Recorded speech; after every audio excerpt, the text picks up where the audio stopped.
Rajesh law centre में आप लोगों का स्वागत है। आज हम लोग चर्चा करेंगे अनुसूचित जाति एवं अनुसूचित जनजाति अत्याचार निवारण अधिनियम 1988 के तहत एफआईआर दर्ज होने पर पीड़ित व्यक्ति को जो राहत राशि दी जाती है उसे क्यों बंद किया जा रहा है, इसी पे आज का ये वीडियो पूर्ण रूप से आधारित होगा। हाँ, एक बात मैं जरूर बता दूं कि SC/ST से जुड़े हुए कम से कम 60 से ज्यादा वीडियो मेरे चैनल पे पड़े हुए हैं। आप लोग इनको ज्यादा से ज्यादा अपने समाज में लोगों को शेयर करिए, जिससे लोगों के अंदर जागरूकता आए। लोग अनजान हैं, अनभिज्ञ हैं, उनके साथ अपराध होता है या वो अपराध में लिप्त हो जाते हैं, कानून को नहीं जानते हैं, बाद में परेशान होते हैं। इसलिए मैं यहाँ पे नंबर आपको ऑलरेडी दे रखा हूँ अपना। साथ ही साथ हमारे यहाँ तैयारी भी कराई जाती है। जो बच्चा LLB कर लिया है या कर रहा है या करने वाला है, उसको APO PCS HJS के लिए तैयारी भी कराई जाती है, या वो प्रैक्टिस भी करना चाहता है तो उसके लिए भी तैयारी सफिशिएंट है। आगे चलते हैं हम लोग कि मैं एक शब्द कहा आपको कि इस वीडियो को ज्यादा से शेयर करें। या शेयर करने का मतलब अपने समाज का मतलब है कि जो इस वीडियो को देख रहा है वो अपने समाज में कम से कम शेयर करे। तो इस तरह से अगर सभी समाज के लोगों ने देखा तो सभी समाज में वीडियो पहुंच जाएगा। तो जो अपराध का शिकार हो रहे हैं, जो अपराध कर रहे हैं या जिनके विरुद्ध हो रहा है, दोनों लोगों को जब कानून की जानकारी हो जाएगी तो लोग अपने अधिकार और दायित्व की मांग कर सकेंगे। तो आइए पहले हम लोग आज चर्चा करेंगे राहत राशि क्यों बंद किया जा रहा है। आज का टाइटल यही है। तो सबसे पहले राहत राशि मिलने का समय क्यों है, ये क्यों दिया जाता है, तो मैं साफ तौर से आपको बता दूं कि ये जो अनुसूचित जाति एवं अनुसूचित जनजाति के विरुद्ध जब लगभग 40 कैटेगरी में लगभग 40 प्रकार में से किसी भी प्रकार का कोई अपराध होता है, तब उस व्यक्ति पर जिसने वो अपराध किया है, अनुसूचित जाति एवं अनुसूचित जनजाति अत्याचार निवारण अधिनियम 1988 की धारा 3 के तहत उस पर FIR दर्ज होती है। कभी कभी धारा 4 के तहत भी FIR हो जाती है। इस एक्ट को एट्रोसिटी एक्ट भी कहा जाता है। अब प्रश्न यह है कि ये राहत राशि क्यों दी जाती है। ये राहत राशि जिस समाज के खिलाफ ये अपराध हो रहा है वो समाज आर्थिक एवं सामाजिक रूप से सबसे ज्यादा इस देश में पिछड़ा हुआ है। तो उसके पास इतना संसाधन नहीं है, इतना वो आर्थिक रूप से सक्षम नहीं है कि वो अपने केस को कोर्ट में लड़ सके, वो अधिवक्ता का फीस दे सके। इसलिए सरकार ने ये फैसला किया 1989 में। सरकार ने 1989 में ये फैसला किया कि क्यों ना इस धारा के तहत FIR दर्ज होने पे अलग अलग अपराधों में अलग अलग रूप से जो है उन्हें कुछ राहत राशि क्यों ना दी जाए। इसका नाम ही है राहत राशि, यानी ये राशि राहत के लिए दी जाती है। ये पैसा कोई अमीर बनने के लिए, धनवान बनने के लिए किसी व्यक्ति को नहीं दी जाती है। तो मैं एक बात स्पष्ट कर दूं कि कोई भी व्यक्ति ये पैसा लेने के लिए किसी पे FIR न दर्ज करवाए, वरना उसके खिलाफ भी कार्रवाई हो सकती है और फिर लेनी की देनी पड़ जाएगी। हाँ, आपके खिलाफ अगर अपराध हुआ है तो उसमें न्याय आपको मिले, इसके लिए जरूर FIR दर्ज करवाइए।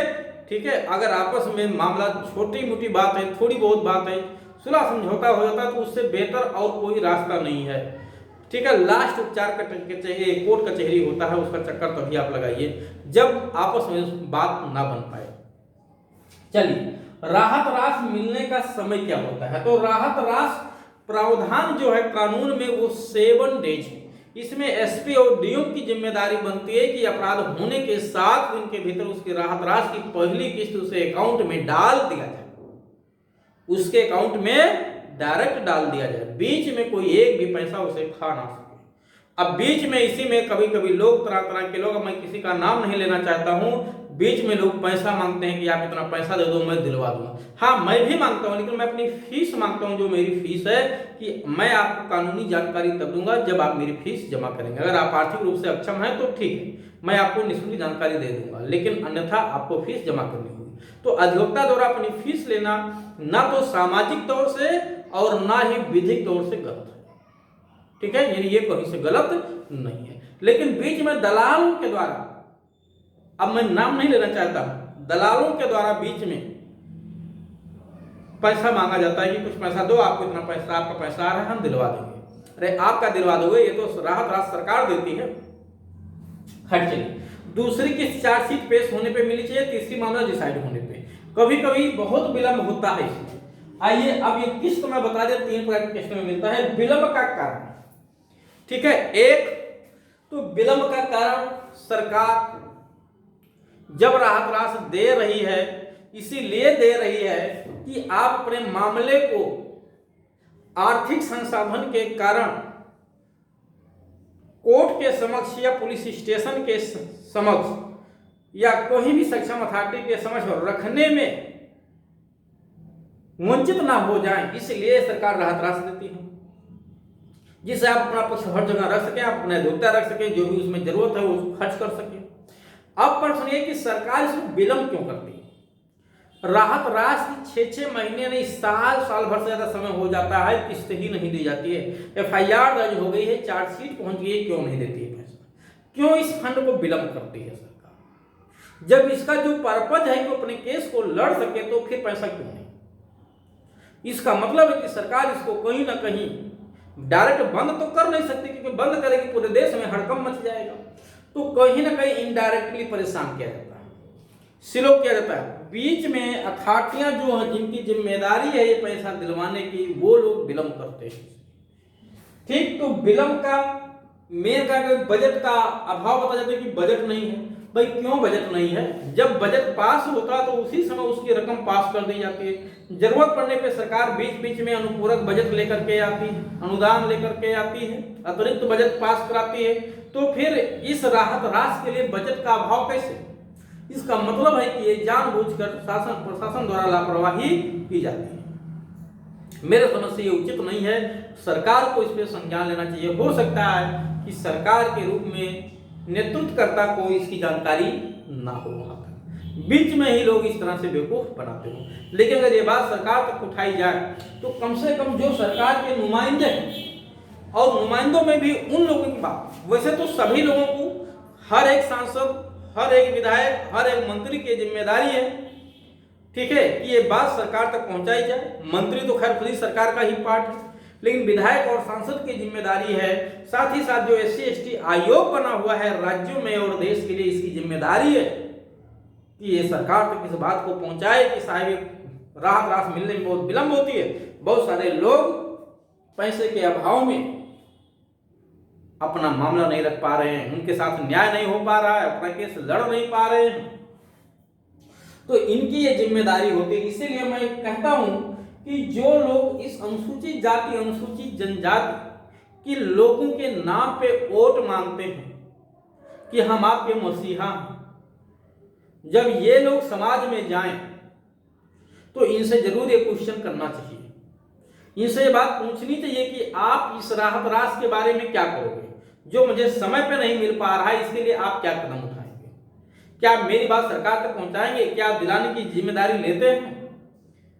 तो जब भी कोई भी बात, जो लोग समाज के ठेकेदार बन गए हैं, ठेकेदार थोड़ा गलत सेंस में यूज होता है, लेकिन मैं सही शब्दों में बताऊं कि जो लोग हर वर्ग के मसीहा के रूप में अपने को पेश करते हैं, हर उस वर्ग को, वो कोई भी वर्ग हो, ये पूछना चाहिए कि जो हम लोगों की समस्या है, इस समस्या का समाधान आप कैसे करोगे? तो इस बात को पूछना चाहिए। इन लोगों की जिम्मेदारी होती है, इनको सब पता होता है। होता क्या है कि ये लोग सरकार में आने के बाद अपने निजी स्वार्थ में लग जाते हैं और जनता के सुख और दुख को भूल जाते हैं, और वो पुराना दिन भी भूल जाता है। सुझाव मेरा यही है जनता के लिए, सरकार के लिए, कि सरकार को अगर मेरी बात कैसे भी पहुंचे या सरकार के नुमाइंदों तक पहुंचे, यानी जो भी हमारे प्रतिनिधि हैं, विधायक, सांसद, इस बात को शासन प्रशासन तक तत्काल पहुंचाएं और ये जो समस्या है इसका निदान करें। या तो कानून ही खत्म कर दो आप, और नहीं तो फिर ऐसे प्रोविजन को अगर रखे हुए हो तो फिर उसको व्यवहार में लाया जाए और इस वर्ग के जो वंचित लोग हैं उनको हर हालत में न्याय मिले, तो राहत राशि दिलाई जाए। हाँ, अगर कोई फर्जी FIR दर्ज करवाया है, गलत तरीके से दर्ज करवाया, तो उसके लिए भी प्रोविजन लिखिए। प्रोविजन है लेकिन समस्या ये है रक्षक ही भक्षक बन गया है। वही पुलिस वाले पैसा लेके एफआईआर भी दर्ज कर देते हैं फर्जी, वही पुलिस वाले पैसा लेके सही एफआईआर भी नहीं दर्ज करते हैं, वही पुलिस वाले पैसा लेकर के धाराएं बढ़ा भी देते हैं गलत तरीके से, वही पुलिस वाले पैसा लेकर के सही धाराएं बढ़ाते भी नहीं, गलत लोगों का नाम जोड़ देते हैं, सही लोगों का नाम निकाल देते हैं पैसा लेकर के। तो समस्या ये है कि कहीं ना कहीं ये जो गलत सिस्टम है, सरकार को इस पर विशेष ध्यान दे करके इसे दूर करना चाहिए। सही के साथ गलत हुआ है तो न्याय हो, और किसी ने गलत किया है तो उसके साथ भी न्याय हो, जिस तरह से कानून में लिखा है उस तरह से। खैर चलिए, मेरे पास इतनी पावर नहीं है, मैं अपनी आवाज़ को आप लोगों के माध्यम से सरकार तक पहुंचा सकता हूं, लेकिन मेरे हाथ में इतनी पावर नहीं है कि मैं इस तरह से न्याय कर सकूं। अगर होता तो शायद मैं कोशिश अपनी तरफ से पूरी करता।